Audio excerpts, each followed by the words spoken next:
Testing. Yes, because her Testing of the stool samples. stool samples. Yes. Rachel's just laying on the couch, and she's just doing her phone or something, and she goes, "Mom, are we rich?"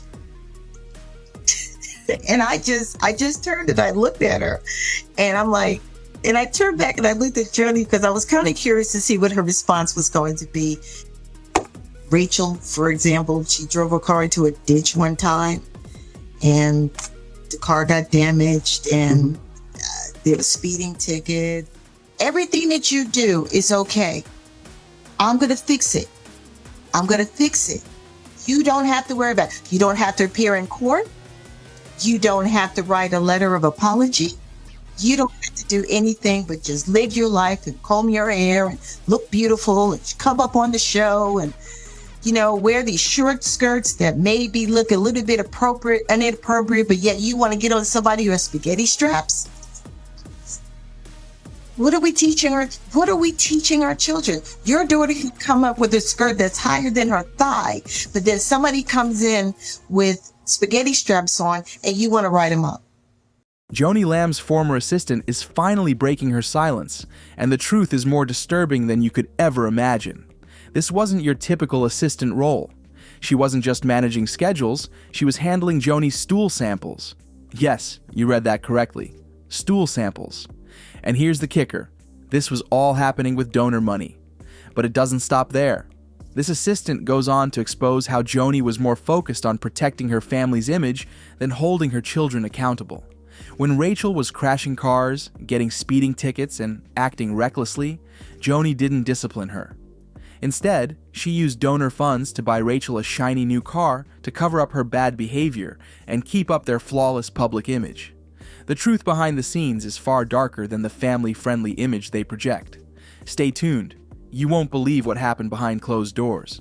Joni Lamb, the leader of a major ministry, is getting ready for a show. Her makeup artist is working on her. Her hairstylist is making final adjustments. And there's Rachel, just lounging on the couch, not really doing much of anything except scrolling through her phone. And then the question comes, Mom, are we rich? So Joni's getting ready for a show. Yeah. And, her makeup artist is there. Her hair person had just finished and, just prepping, just getting things ready. And Rachel's just laying on the couch. And she's just doing her phone or something. And she goes, Mom, are we rich? And I just turned and I looked at her, and I'm like, and I turned back and I looked at Joni because I was kind of curious to see what her response was going to be. Right. And she goes, we're comfortable. We're comfortable. So I considered that a good response then. Like, what do you say? Yeah. Standing right there. What do you say? I mean, it's interesting she didn't see herself as rich, having, not even having to put gas in her own car, eating out whenever she feels like it, having somebody waiting on her beck and call, living in a mansion. I mean, they were living in a multi-million-dollar home, and they're comfortable. I mean, but that was the line probably that was as acceptable to the public. Yes. I would say yes to that. Now let's talk about another shocking side to this story. Rachel Lamb, Joni's daughter. You'd think that with all the privilege, wealth, and attention, there would be some sense of responsibility instilled, right? But unfortunately, it's the exact opposite. Instead of learning accountability, Rachel seemed to get a free pass for reckless behavior. And it didn't stop at just a speeding ticket here and there. We're talking about car accidents, damaging property, and racking up violations. And what does Joni do? She buys her a fancier car, a sportier car. Instead of confronting her, disciplining her, or teaching her any kind of valuable lesson, Joni's solution was to reward her daughter for bad behavior. And get this, this wasn't even the first time Rachel found herself in trouble. There were instances where she needed a lawyer because of her behavior, a lawyer to handle situations that should have been dealt with personally, within the family. Instead, they opted for a cover-up. And guess who paid for it all? Donor money. That's right. The very same funds that people thought were going to support a ministry were being used to clean up personal messes. The thing is, none of this seemed to be about Rachel growing up and becoming an accountable adult. It seemed more about keeping up appearances and protecting a family image at all costs, even if that meant rewarding destructive, careless behavior. And you saw this managing of image also involving the kids. If the kids would get in trouble, you said something about a couple of times you saw there was a lawyer who would there's a clean up. lawyer that's retained. So it's an ongoing. He is never released. John Lynch, right? Yes. Still there, I guess. But yes, he was retained back then. And whenever there was a situation that went on with the kids, whether it be for Rachel, for example, she drove her car into a ditch one time and the car got damaged and there were speeding tickets. I mean, there are things that happen. Again, we have to remember these are children. Yeah, they're kids. And kids are going to do what kids do.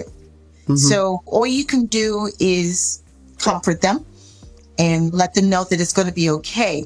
But the crossing line is make them accountable for what they have done. Don't praise them. Make them accountable.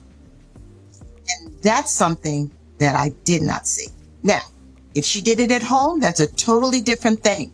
But it was never shown in the office or any given time. And she'll probably say, you know, who am I to reprimand her children? And I would never do that, you know, but at the same time, if your child is, say, gets inebriated one time and gets a speeding ticket another time and then drives your car in a ditch another time, there's a pattern here. Your child is doing things with a car and getting in trouble.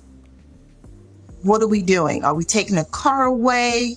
No, you got to buy her a fancier car, a sportier car, so she can go faster.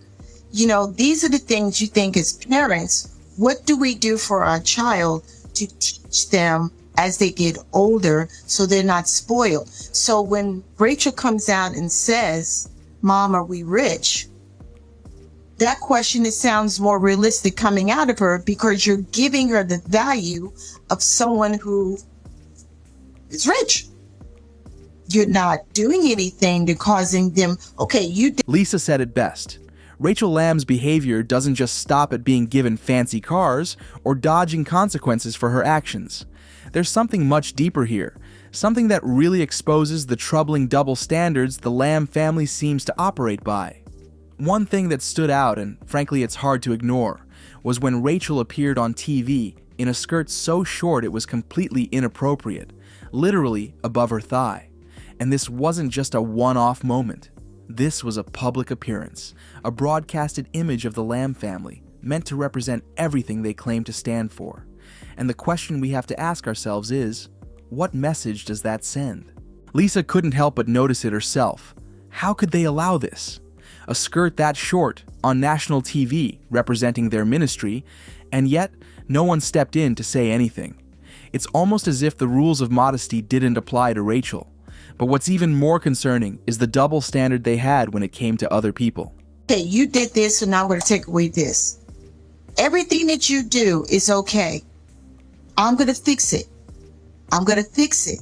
You don't have to worry about it. You don't have to appear in court. You don't have to write a letter of apology.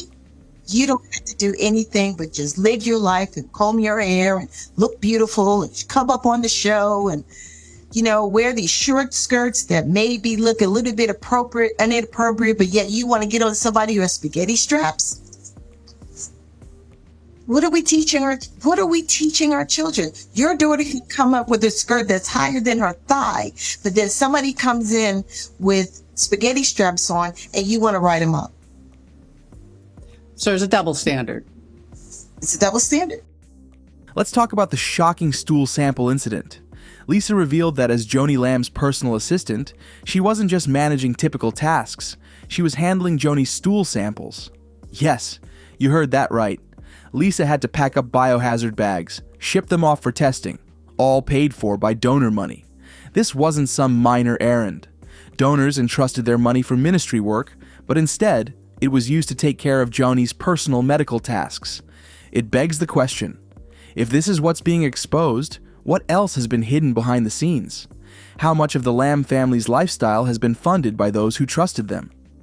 And then you, as the assistant, are being asked to do all sorts of things. I mean, you at one point told me, and I don't mean to get too graphic, but Joni would have samples for, things that she would, what was it, some sort of Testing. Yes, because Testing of the stool samples. Yes. And you had to handle that as her assistant. Yes, Nothing was too, what do you say, menial? You had to do everything. Yes, ma'am. Put it in biohazardous bag and put it in a box and ship it off. Wow. Yes, ma'am. Wow. So, I mean, really, it was the personal assistant that really went far beyond her job and into her entire life, basically. And that was paid for with donor funds. It's impossible to ignore the stark contradictions and troubling actions that have come to light about the Lamb family. From the shocking stool sample incident, where personal medical errands were funded by donor money, to the troubling behavior and double standards surrounding Rachel, the picture being painted is deeply concerning. It's not just about one family's personal choices, it's about the misuse of resources, the lack of accountability, and the troubling values that seem to guide their actions. What do you think? Let us know in the comments below, and if you haven't already, make sure to subscribe. We'll continue to bring these stories to light because the truth has a way of coming out. Stay strong, stay informed, and remember, truth and justice matter, no matter how uncomfortable the reality may be. Keep fighting for truth.